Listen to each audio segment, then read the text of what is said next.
Assalamualaikum warahmatullahi wabarakatuh. Waalaikumsalam warahmatullahi wabarakatuh. Bismillahirrahmanirrahim. Alhamdulillahi rabbil alamin. Wassalatu wassalamu ala asrafil anbiya'i wal mursalin. Ala sayyidina Muhammadin abdika wa rasulika ala nabil ummi wa ala alihi wa sahbihi wa barik wa salim tasliman katsira amma ba'du.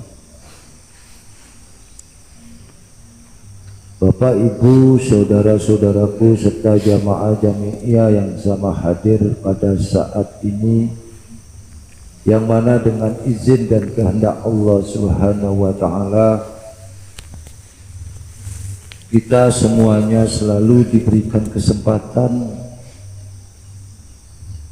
guna dalam mengistiqomahkan atau rutinitas ngaji bareng-bareng, yang mana tujuan kita adalah untuk menambah suatu pengetahuan, wawasan, juga pemahaman dan pengertian tentang bagaimana dalam perjalanan hidup kita atau dalam arti fatwa kehidupan ini.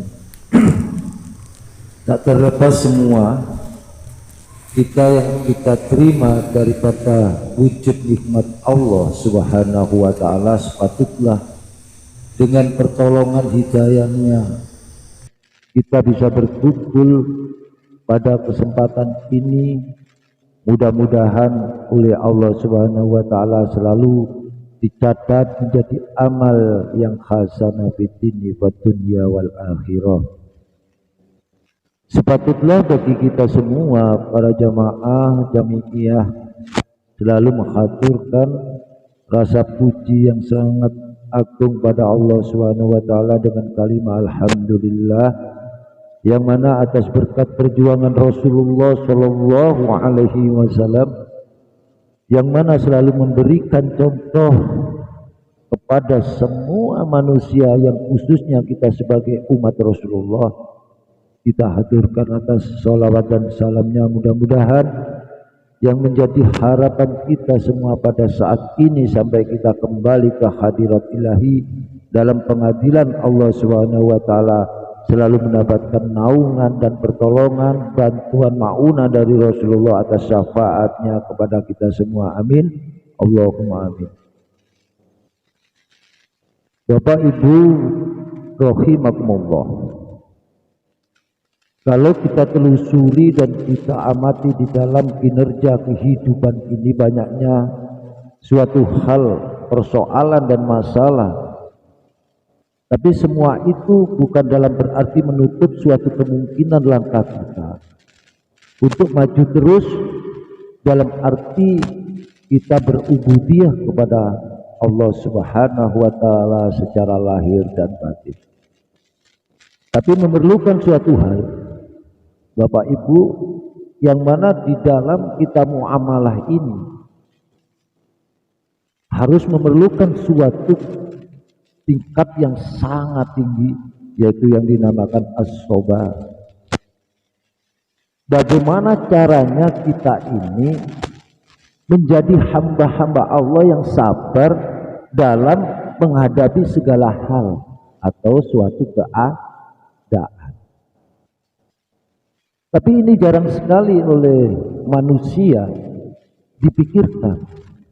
Bagaimana caranya kita ini menghadapi suatu masalah atau suatu takdir Allah yang telah diwujudkan kepada kita dalam mengarungi samudera kehidupan, baik yang bujang ya, atau yang sudah keluarga. Ini semua menghadapi, tidak ada satupun orang yang terlepas di dalam perjalanan muamalah secara lahir dan batin. Maka dari itu Bapak Ibu jamaah jami'iyah, juga saudara-saudaraku yang selalu mengikuti akan kajian dari Baken ngaji sinau bareng-bareng pada Padepokan Budaya Luhur ini, bahwa kita harus memahami, ini tolong kajiannya setengah nggak seperti biasa. Kita coba menggali dalam suatu hal kehidupan. Yang banyak seseorang tidak memikirkan suatu kehidupan, tapi muamalah bagaimana kita bisa mendapatkan untuk nanti. Karena untuk yang nanti di akhirat tanpa ada kinerja di dunia tidak bisa. Konsen itu kalau bahasanya. Karena di pengadilan yang terwujud adalah sekarang di dunia ini apa yang kita hadapi. Baru sarana itulah bisa kita menuntun kehadirat Allah nanti bila mana sudah disodorkan amal-amal perbuatan kita. Ini tolong dicamkan, banyak yang tidak menghiraukan di dalam perjalanan muamalah zahir dan batin. Yang kemarin sudah saya sampaikan bahwa Allah memberikan dua kriteria yang sangat agung, yaitu nikmat dan amanah. Contoh kita diberikan suatu nikmat Allah dalam bentuk wujud yang seperti ini, ada mata, ada telinga, ya sekujur badan ini adalah yang dohiriyah, yang basyariyah, yang lahiriah, ini adalah wujud nikmat Allah dan plus sebagai amanat. Mungkinkah di antara kita bisa melakukan, bisa menerjemahkan apa yang terwujud di dalam diri kita ini sebagai amanat Allah? Tak jarang manusia memikirkan ini. Yang dipikirkan soal perut, soal bagaimana dapat duit, tapi tidak memikirkan bagaimana kinerjanya mata, telinga, tangan, kaki. Ini jarang sekali dipikirkan. Itu yang secara zahir, apalagi yang secara batin. Ada nafsu, tidak diterpikirkan. Ada hati, tidak tahu fungsinya hati. Ada akal pikiran, tidak mau menggunakan dengan baik. Diperlengkapi adanya roh untuk menyeluruh kepada jasad yang lahir untuk menerjemahkan di dalam muamalah beribadah kepada Allah Subhanahu wa taala. Ketahuilah saudara-saudara, Bapak Ibu yang sama hadir yang dimuliakan Allah, bahwa semua hal atau keadaan yang dihadapi setiap hamba dalam suatu perjalanan hidupnya tidak terlepas dari dua macam hal atau keadaan. Jadi hal itu kalau bahasanya keadaan, tapi kalau di bahasa tasawuf hal itu ada lintasan. Apa yang kita terima? Lintasan ini kan goibiyah secara dohir dan secara batin. Maka kalau Bapak Ibu belajar di syariah harus benar syariahnya, harus tahu hukum-hukumnya. Kalau belajar di ilmu tasawuf harus tahu juga hukum-hukum perjalanannya. Apalagi di dalam ilmu tauhid itu harus tahu hukum dan cara penggunaannya. Dari akidah-akidah kita sesuaikan dengan syariah, sesuaikan dengan thariqahnya, sesuaikan dengan makrifatnya, baru menuju kepada hakikat. Enggak langsung kita ke hakikat, nanti jungkir balik. Ya, anak kecil, bayi enggak bisa langsung lari. Ya, harus memerlukan untuk dibantu. Lah, apa kita bisa menuju kepada hakikat? Harus ada ilmunya, namanya syariah. Jadi hakikat dan syariat tidak bisa terpisahkan. Siapapun yang akan memisahkan, dia akan menjadi keliru pasti dan nyasar. Jadi bukti syariahnya adalah dohir ini sebagai nikmat Allah yang diberikan. Baru yang batin sebagai hakikatnya bagaimana menjadi amanatnya. Tidakkah Allah telah menerangkan qalbun mukmin dhaifullah. Kenapa Allah menyatakan bahwa orang yang beriman di dalam hatinya sebagai makomnya? Nah, ini jarang sekali manusia memikirkan. Yang dipikirkan bagaimana sibuknya hidup ini dan kebutuhan ini, itu sampai dipanggil oleh Allah innalillahi wa inna ilaihi rajiun, yaitu yang kebanyakan. Coba kalau kita renungi lebih dalam. Contoh, Bapak Ibu jadi pekerja keras, itu nikmat enggak? Nikmat ya.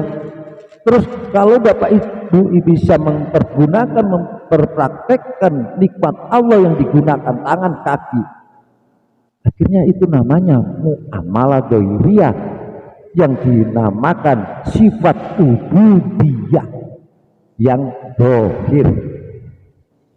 Terus karena sudah tahu persis dengan perintah-perintah Allah kegunaannya. Kalau umpama Bapak itu terkurung di dalam dirinya seperti Barseso, mau beribadah tapi nyatanya apa? Dihadapkan oleh Allah. Begitu dia dihantarkan seorang perempuan yang cantik putra raja, dia disuplai tiap seminggu sekali, setiap bulan dikasih makanan yang enak, dicukupi. Tamak enggak akhirnya? Sama. Padahal tujuannya beribadah dengan rohaninya, tapi dia salah tuh bagi Allah. Kamu mendekatlah kepadaku dengan dohir dan batinmu. Jadi enggak bisa satu. Barseso itu karena terjerumus, karena dia akhirnya timbul. Ya ini coba digambari ya. Jadi ada salah satu, maaf, cerita di Hikam. Saya cerita di Hikam ya. Juga mengajikan Hikam. Ada makom mutajarid atau bahasanya makom tajrid. Belajar makom tajrid yang posisinya masih hatinya mengharapkan sesuatu makhluk yang diperlukan, berarti belum mencapai makom tajrid. Lebih baik turun ke makom tasawuf. Lebih mulia Allah memandang kepada hambanya yang di makom tasawuf karena dia mempergunakan dohir dan batinnya. Ini banyak terjerumus di tasawuf ini kalau nggak paham, karena dia kan mau cari wali, jadi wali. Kalau jadi wali akhirnya wali semua aja bekerja. Tidak ada yang nggak ada. Rasulullah sendiri sebagai wali, Rasulullah sendiri sebagai khalifah, Rasulullah sendiri sebagai rasul, dia angkat tangannya. Nah ini baru dia menunjukkan kepada sang Robnya, sang penciptanya. Beribu sampai cuma di dalam masjid bawa umpama bujang atau yang keluarga, coba setiap hari. 1 bulan aja penuh, hati sampean pasti timbul tamak mengharapkan belas kasih dari orang. Kan mau masih rokokan dong, mau punya duit, mau makanan, kok gak ada ya orang datang, pasti begini. Ya, lebih baik kalau kita masuk kepada makom kasab aja. Tidak, Rasulullah ada hadis mengatakan, saya ambil artinya, siapa yang berjuang di situ mencarikan nafkah keluarga atau dirinya, surga tempatnya bila mana dia dipanggil Allah. Tuh, ini Rasulullah itu ada, kalau sampai nanti ketemu hadis ya, ini saya bacakan artinya. Nah, ini Rasulullah aja melakukan hal yang secara tauhidiyah dan batinnya. Bagaimana kalau kita? Jangan mudah terjerumus. Udahlah, saya jadi orang yang mau jadi nanti jadi wali dah, diam aja di dalam, ataupun saya gini sampai tidak tahu rahasia nafsu yang paling halus di dalam diri kita. Disitulah, tidakkah sudah jelas di dalam Al-Quran ada dijelaskan bahwa di diri kita ada jin korin. Jin korin itulah yang membisikkan di hati kita semua dan alam pikiran kita. Jadi kinerjanya jadi contoh. Maaf, saya tidak menyinggung siapapun. Kalau seandainya Bapak Ibu adalah orang yang malas, berarti sudah teracuni oleh jin korin yang ada di dirinya. Nanti dibuka di ayatnya kalau nggak percaya di Al-Quran. Kalau percaya Al-Quran, siapa yang nggak percaya Al-Quran berarti tidak percaya kepada adanya Allah. Ini nyata.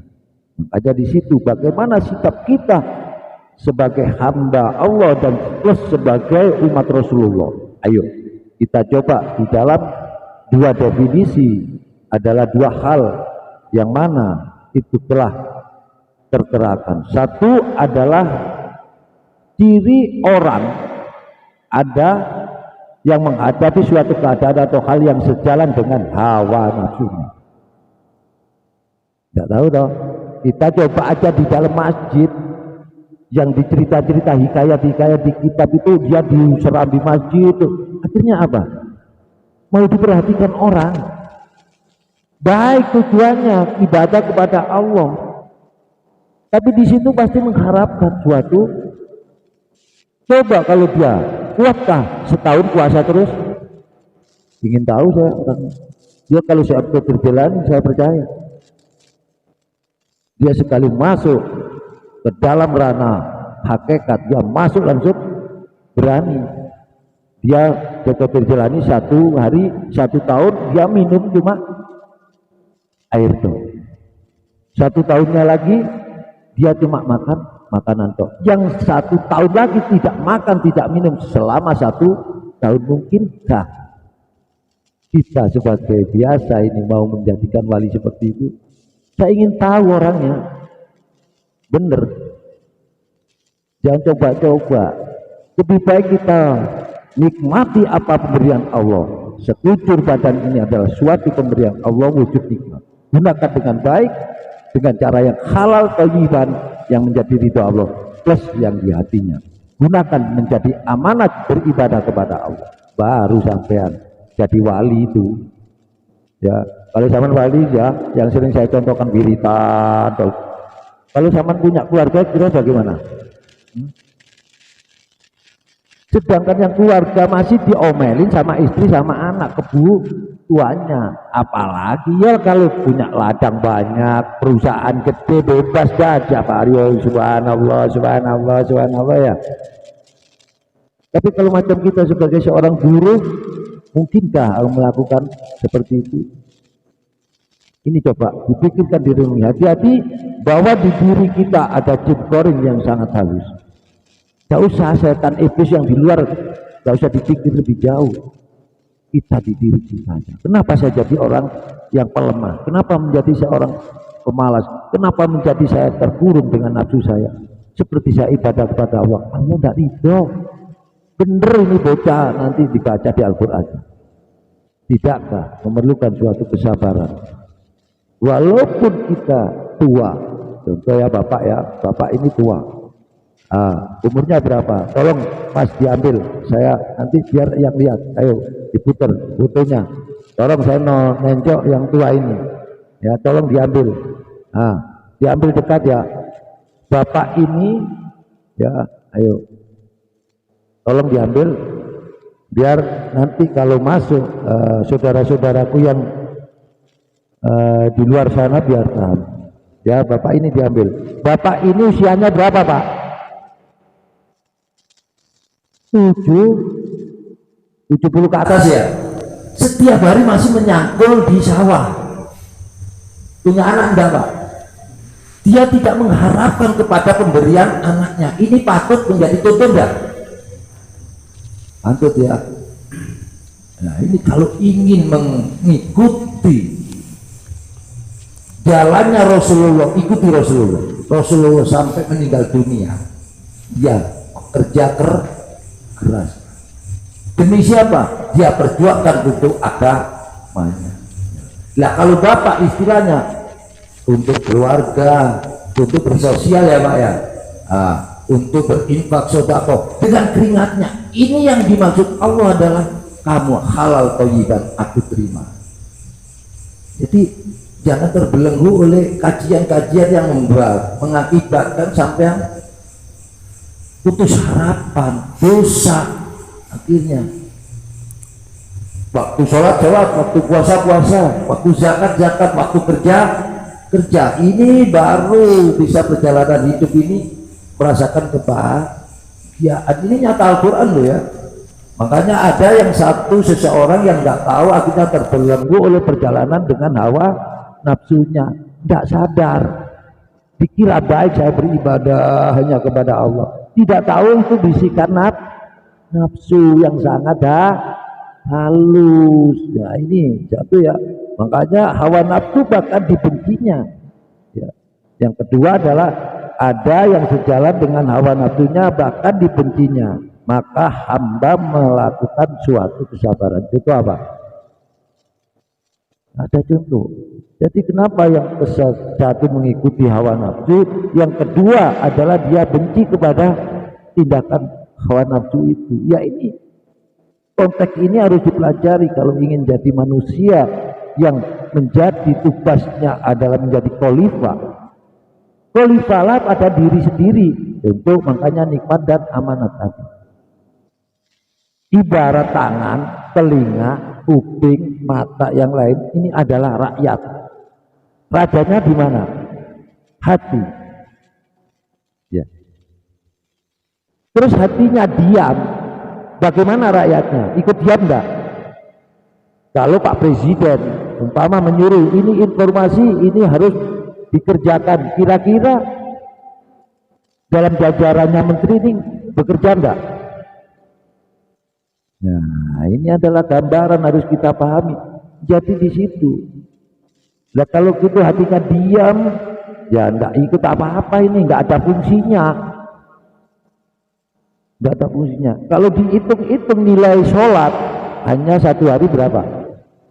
5 kali yang di luar sholat.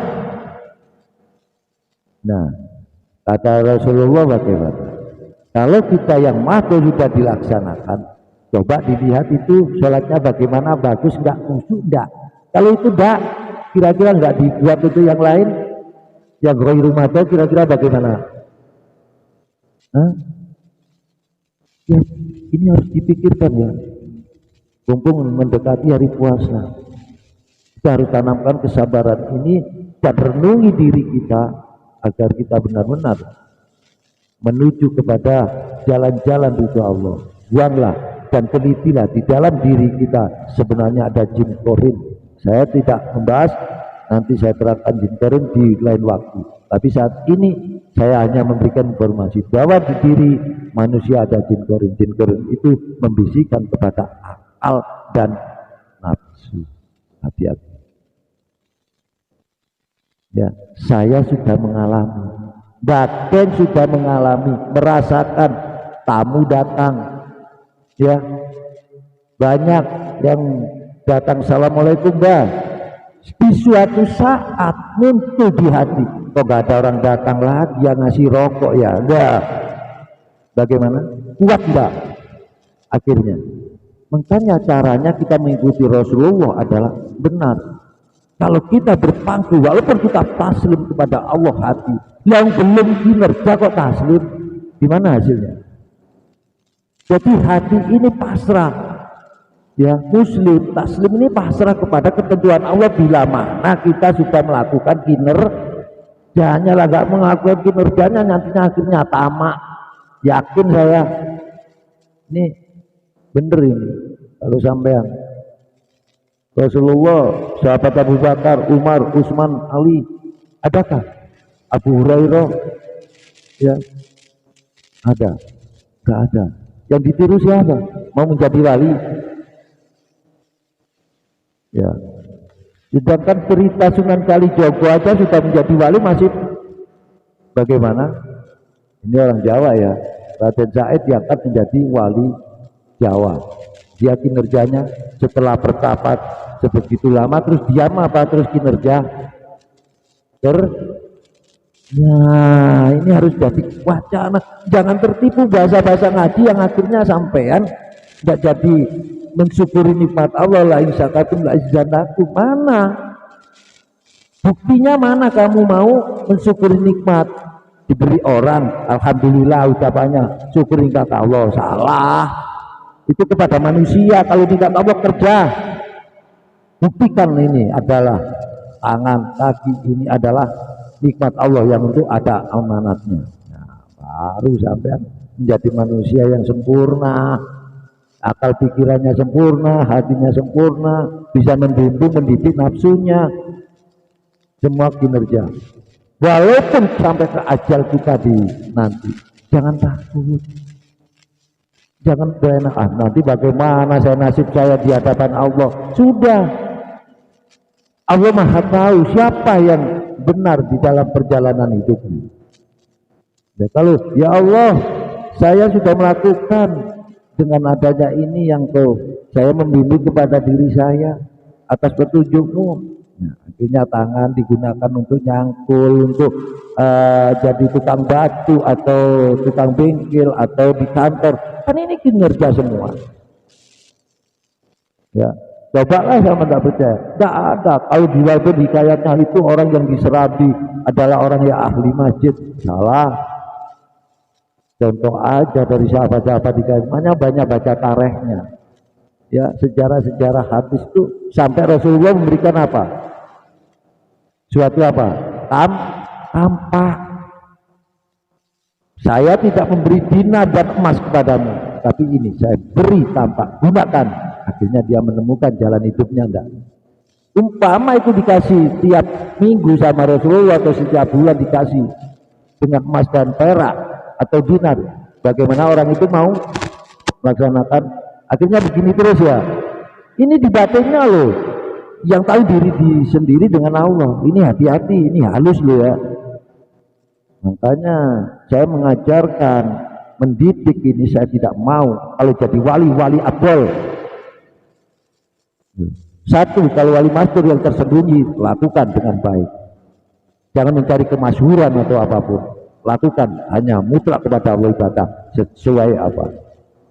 Walaupun umpama, baru zaman bisa merasakan zahir dan batin. Kalau cuma batinnya jadi wali, zahirnya jadi wali di mana? Ada wali batinnya, enggak ada. Yang ada wali zahir batin. Wali itu apa sih? Wakil. Bisakah menjadi wakil sifat Allah? Ada wakil Allah itu sifatnya Allah pemalas. Baca Asmaul Husna 99 itu ada Allah Maha Pemalas. Kenapa kita kok senang? Ayo, saya gugah sampean semua. Tadi terjerumus di hati sampean, makin zaman susah sendiri. Bener. Walaupun mati, kalau kita sudah menerjemahkan di 99 sama dengan kenal Allah. Tapi kalau kita kembalikan nih daripada 99, berarti kita menghamba kepada siapa? Sudah, berarti menghamba kepada nafsu. Contohnya kepada nafsu kita nggak mau kerja yang mencari halal thayyiban, kita mencari yang lain. Kita tidak mau kerja keras, kita maunya mengharapkan sesuatu dari sesama manusia. Ini namanya nafsu, masih menghamba kepada nafsu. Ini tidak terasa bahwa kita seakan-akan kita ahli ibadah, ahli zikir. Ini tertipu. Ya, tolong ini dicamkan. Maka disitulah seseorang akan menghadapi segala apapun. Makanya kalau seseorang yang menuruti daripada hawa nafsu, gejalanya mesti dia senang mencari suatu contoh kesehatan, keselamatan. Ya ini kinerjanya seseorang yang mengikuti perjalanannya hawa nafsu. Nah di situ harta kekayaan, kedudukan, banyak anak, kemudahan ya, atau sarana dan semua bentuk kelezatan dunia. Tapi dia lupa boleh melakukan itu, tapi lupa dia terlalu melampaui batas. Nah, ini yang tidak diperbolehkan. Makanya dia hanya tidak bisa mengendalikan daripada pelampiasan nafsunya, yang mana timbullah dalam kecongkaan dan berlaku melampaui dalam diri batas diri. Ini akan banyak kita. Makanya dikatakan orang itu hanya menuruti nafsu. Akhirnya kita tidak tahu kinerja kita mana yang halal dan mana yang haram. Hantam aja udah. Nah ini salah satu bentuk. Maka bagaimana dengan itu? Ada seorang mu'arif yang berkata, al-bala'u yasbiru alaihi mu'minu. Nah, musibah. Nah, ini tadi konteksnya sabar dalam segala hal. Musibah bisa dihadapi dengan sabar oleh orang yang mukmin. Wal awafi la yasbiru 'alaiha illa siddiq. Akan tetapi kesenangan tidak dapat dihadapi dengan sabar kecuali oleh orang yang mencapai derajat siddiq atau ini loh. Ya ini salah satu perkataan seorang arif. Maka dari Sahal berkata atau Ba'dul Arifin, bersabar terhadap kesenangan lebih berat ketimbang bersabar terhadap musibah. Tidak percaya? Ayatnya di Al-Quran. Kalau kita ada ujian harus mesti dengan cara sabar. Diterangkan, dituangkan oleh Allah di dalam surat Al-Munafiqun ayat 9. Ya ayyuhallazina amanu, hai orang yang beriman, la tulmikum amwalukum, janganlah hartamu dan anak-anakmu ya melalaikan wala auladukum an dzikrillah, jangan sampai melalaikan Allah. Nah, disitulah makanya disebut barang siapa berbuat ya demikian maka mereka itulah orang-orang yang merugi. Jadi caranya Allah sudah memberikan penegasan informasi, harta, anak ya ini dengan segala apa yang kita hadapi itu suatu menjadi ujian, caranya bagaimana? Pasti ada sabar. Makanya sabar dalam segala hal menghadapi keadaan ini tadi. Contohnya kita dihadapkan di keluarga, anak istri menjadi cobaan ya. Nah, kalau itu menjadi cobaan berarti kita tanamkan kesabaran kita. Mungkin anak lagi rewel, mungkin anak lagi ada yang begini, ini harus sabar. Kita tetap cari jalan yang terbaik, memberikan pengarahan yang baik dan ditanamkan diri kita dengan kesabaran. Tidakkah Allah sudah dengan jelas menyebutkan innallaha ma'aso, nah bahwa sesungguhnya Allah itu beserta orang-orang yang berlaku sabar.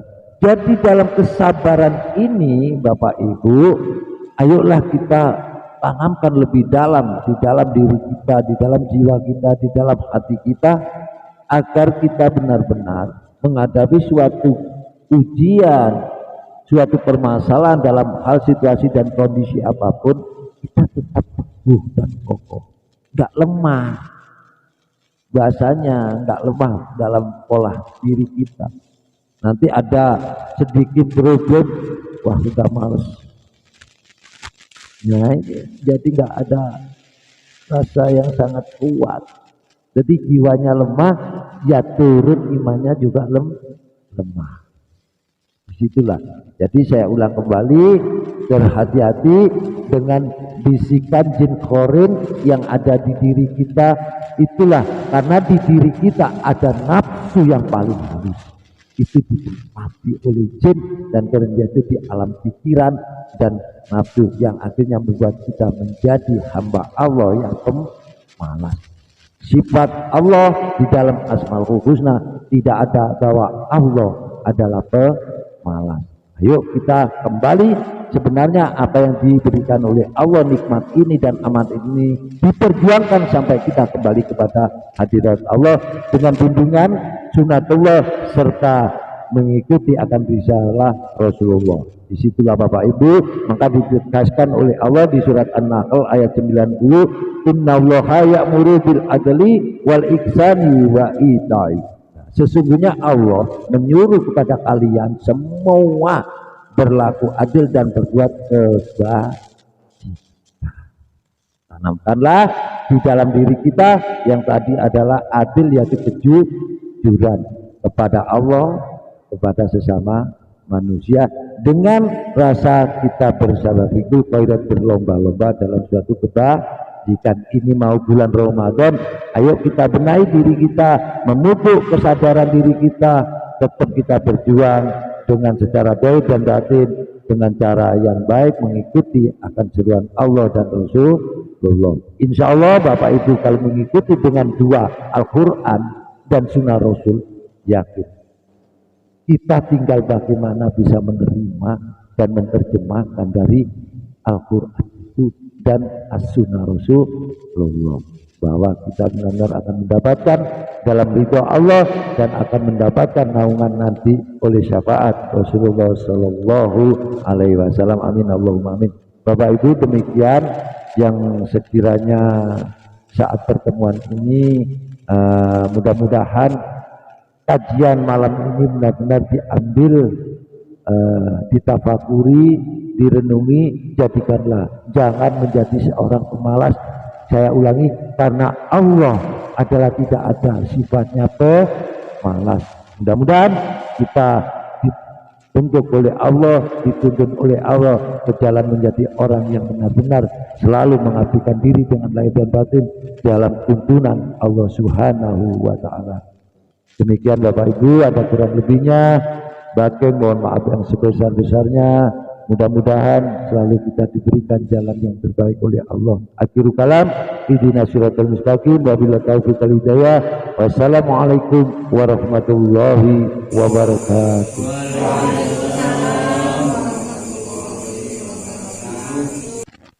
Iki padepokan budaya luhur